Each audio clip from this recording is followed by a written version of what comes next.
Hey guys, welcome back to Everything Anime Podcast. I'm your host Shinry. Here at Everything Anime Podcast, everything from anime, manga, video games, TV shows, and whatever we're talking about. Today's video is on Dr. Stone chapters 197. Wait, say that again? Well, we last left off with Dr. Stone, if you guys don't remember because it's been a minute. All of humanity got repetrified by the Y-Man. It was in order to save everybody because Zeno and Stanley Snyder had caught up to us, or Stanley Snyder had caught up to us, and Zeno was like, basically, they were all fighting back. It was all-out war. We got the power of we got our hands on the power of the Medusa weapon back in the Kingdom of North America, Corn City. I want to call him Jewel. Joel had figured out, the watchmaker had figured out, how to reproduce it, and then that's when, Dr. Brody and his team had, started an all-out war to get their hands on it. They were trying to fight, because whoever controls the Medusa weapon basically controls the future of humanity. So it was all-out war that happened. Basically, in the end, the Y-Man did repetrify everybody. We tricked Zeno and Dr. Brody, basically, and letting it happen. And Sukiya was the one we chose to self-revive. Sukiya did self-revive, but it took her 7 years to complete the revival formula, and she brought back Senku first, of course. And so now that's what we are continuing off at with Sukiya, who I think is 12 years old now, 14 years old now. I forgot exactly what they said. I think it's 12. I didn't confirm it this chapter. And then, Senku, who's now awake as well. So yeah, 7 years has passed since the Y-Man turned us all into stone for the second time. Some people the third time. But thanks to our Kingdom of Science teamwork, we were able to save one of our own, Sukiya, and bring everybody back. That's my first note, and I had already just explained that to you, so probably cut that part out. Anyways, and thank God she did, because though it took 7 years to make one potion of revival fluid, it took Senku hilariously 1 day. Oh yeah, so this was the joke. So, Suki was a child. They left Suki with notes. They left her, and Suki has helped us build things. But Suki is like, oh man, it took me 7 years to build one revival fluid. Senku, how long is it going to take how long is it going to take for you to do it? Senku does it in 1 day. It's like, Suki, you already had to set everything up. So, we don't have to craft everything. We have to go find everything. You did the hard work. But now is the easy part. I can do this for you pretty easily. The next person they revive is Kohaku, and of course, because we know Kohaku and Sukiya had their relationship, it's the same with Genro and Kenro. We haven't known these characters for a long time. I mean, now we have, but when we first knew Genro and Kenro, we hadn't known them for a long time, but we can still put that brotherly bond between them. And same with Kohaku and Sukiya. The moments we've seen with Kohaku and Sukiya, it's like a sister relationship, older sister protecting a younger sister kind of relationship. Even though Kohaku's sister is really Ryuri. Kohaku already has a sister. But we know they have a strong relationship tie. And they have this amazing hug, and you can tell how much these characters love each other and care for each other, as I just said, despite we've only known them for a short period of time. But I do love that that's a reoccurring thing between Sukiya and Kohaku. And then one by one, slowly we bring everybody back, even confirming that Francios is indeed a woman, if you're ever wondering. I mean, I know when Francios first came out, we were wondering if she was a guy or girl, because that was the thing that was a joke they kept making. But the fact that she's covering her chest, trying to hold the leaves up, confirms that she's a woman. Whether the author intended that or not, it's confirming that Francios is indeed a woman, if you didn't already know. Not that matters, just something I felt like I'm pointing out.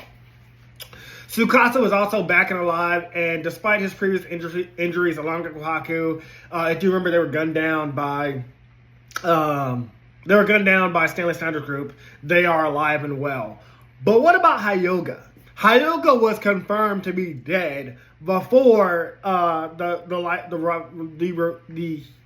petrification light hit the Medusa light hit everybody. So I was like, would this author truly kill him? Would Hyoga really be dead, and that be our first confirmed death in this new world?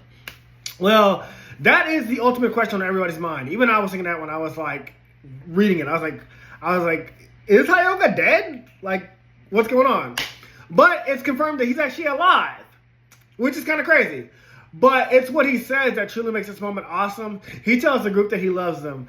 Hyoga saying that he loves everybody and he's really happy is the biggest character growth we've seen from him. Hyoga was a villain. He was Tsukasa's right-hand man, and then he betrayed Tsukasa to try to take over. And then, he got that redemption in the Kingdom of Petrification where he fought Mozu or Maz. And then, once again, when he saved Kohaku before she fell. This is 100% confirming that Hyoga has a full change of heart and he's one of the good guys. I really love the change of his character. I really love that. And also, everyone, they begin to celebrate. They've thwarted the Y Man, who once again thought he repetrified everybody, but he didn't. We back, Y Man. We still know who you are, but we still around. We still back. We thwarted Zeno and Stanley Snyder. They're out of the way currently. At one time, we took them both out at once. And we got the Power Medusa weapon in the palm of our hands with limitless revival fluid to boot. So right now, we are like in the King of Spades. We got the royal flush. We got the revival fluid formula, the Power of the Medusa weapon, and know how to replicate it. And our enemies are out of our way, except for the Y-Man. Like, we unstoppable right now. Now, though everyone is in good spirits, Senku and Tsukasa walk off to have a talk of their own. I did not know what this was going to be about, and that's why this chapter is called Wait, Say That Again. Where we learn what was confirmed, that Hyoga was dead. They are not lying. This is not a confusing thing. Hyoga was dead. He was gunned down. He died when the petrification light hit him, as I thought, as all readers probably thought. Yet still, the Power Medusa was somehow able to bring him back. So they're like, that's strange. How could the Medusa weapon bring somebody back from the dead? Because Tsukasa was never dead. We had to freeze Tsukasa in order to bring him back. That was the whole thing about, like, freezing Tsukasa and saving him before, and then hoping the Medusa weapon could bring him back. But this part is even crazier. We're about to learn something that doesn't make a lot of sense to me and is also insane. Apparently, the true power of the Medusa weapon is to defy death itself. Everyone on Earth has been turned into immortals. That's the cliffhanger we are left off at. That's why I was like, okay, before I continue, we have to talk about this. Now, actually, I'm at chapter 200, so I have a little bit more thoughts on it. But I'll say from this part, because I was kind of confused. I was like, so if Hyoga would have, if Tsukasa would have died from Hyoga's betrayal back in the Kingdom of Stone Wars, in the Stone Wars, we could have still brought him back. We wouldn't have known that, but we could have still brought him back. And we probably would have figured that out when the petrification light hit the second time. So either way, we would have figured this out. But because Hyoga died at this point, we do know that. And I guess in one part, you could be immortal because you could always, like, just petrify yourself when you're getting older. But it doesn't make you younger. Like, the petrification light doesn't make you younger. It cures all your illnesses. It cures your sickness. It makes your blindness become healed. Whatever's wrong with your brain, it's healed. But I was like, we've never seen it confirmed to, like, give you, like, immortality. But I guess the way Senku says that, like, if you die, you'll be brought back. Now, obviously, like, if you die of old age, there's nothing to stop that. You could petrify yourself and then come back in the future, like Sukiya did. Like, Sukiya wasn't. They were frozen, but Sukiya grew older. Because they're not in an immortal body. Like, they still age and stuff like that. That's confirmed with Sukiya. But they mean, like, they're immortal, like, if they're about to die, they can just petrify themselves. But again, I get what you mean by saying immortal. But I think what he more meant is, like, they can't die. If they die, we can just bring you back from the dead. As long as you don't die of old age, you're basically immortal. That was a giant reveal of this whole chapter. But anyways, guys, that's all for this video. Sorry, very short video. But what do you think about that? The true power of the Medusa weapon is to bring people back from the dead. And also, apparently, turn him in stone into the Y-Man, for whatever reason. We don't know what his reason is yet. But we know that he's evil because he re-petrified humanity once he knew that people escaped and got out. That's what he said, why? Anyways, that's all for this video. I'll see you guys next one. Talk to you later. Bye. Hey guys, this video was sponsored by me, the author of the Shinry series, the Chronicles of Wayne, and Monsterverse. So I figured I'd do this outro a little bit different by showing you guys what you guys will be checking out. So, the Shinry series starts with Book 1, Shobu Samurai Project Aryoku. 10 years after the death of his parents, Shobu Samurai returns home, seeking vengeance, but instead faces a choice to save his home from shadow creatures, blood beasts, and an organization once thought dead. Shinry's Shobu Samurai starts at $9.99. And if you love anime, manga, Naruto, One Piece, Bleach, Yu Yu Hakusho, Fairy Tail, Shaman King, Rave Master, Zatch Bell, anything like that, the Shinry series is definitely the series for you. You'll definitely want to check it out. The Sword of Light is probably the thickest one so far. And then these books are 2. This is Enter the Dread Zone Tournament. And the series original ending, Arado, the Legendary Conjuring Master. So, and I'll just show you guys some of the covers. Really proud of all of these. But I hope you guys check it out.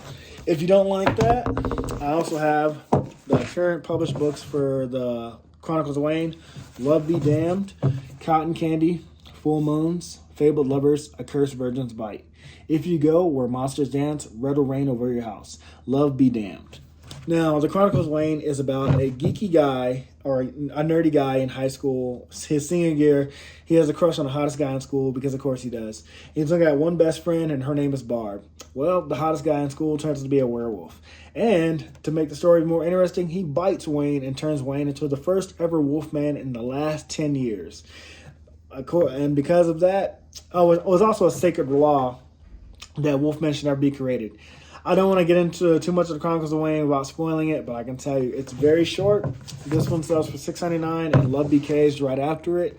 The ending of this trilogy, Love Be Liberated, comes out in October. So I'm going to definitely do a more full in-depth review of this one. But yeah, it's an LGBT fantasy fiction story about werewolves, vampires, white witches, a dark warlock, and, well, many, many more surprises to come. So if you guys like to read, I definitely recommend. These are all the books so far in the Shinry series, except for Shinry's Beginning. I do have that one, but it's just not here with me. But yeah, I appreciate a like, support, or just a review on Amazon. Either way, thank you guys for watching. I hope you guys have a great day.